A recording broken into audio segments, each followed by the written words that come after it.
Il-Membru parlamentari Nazzjonalista Jason Azzopardi ddikjara li għandu fiduċja f'bord ta' inkjesta li nħatar mill-Ministeru għall-Intern biex jeżamina deċiżjoni tal-eks kummissarju tal-pulizija Peter Paul Zammit.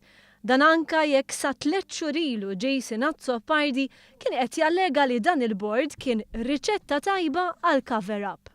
Jekk għandek fiduċja għalfejn se jaħdlu prelude to a coverup allura? Għaliex dak meta jiena kont tkellimt ma konniex għadna nafu min kienu il-membri tal-bord. Sempliċi ħafna risposta. Issa ma temmilx li huwa prelude to a coverup, dik tirtira.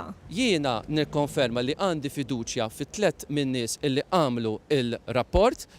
In-nies li jagħmlu parti mill-bord huma l-eks imħallef Franco De Pasquale, Martin Bugelli li kien kap ta' rappreżentanza Maltija tal-Kummissjoni Ewropea u Stefani Pappalardo.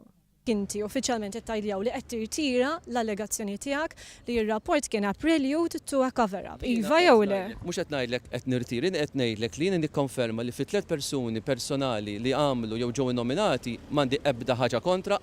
F'konferenza tal-aħbarijiet Jason Azzopardi kritika l-ammont ta' pulizija preżenti f'ċertu għases, b'mod partikolari ta' Sliema u San Ġiljan. Dan meta skont ċifri tal-pulizija stess, f'ta' Sliema l-ammont ta' pulizija żdied b'7 fuq is-sena li għaddiet.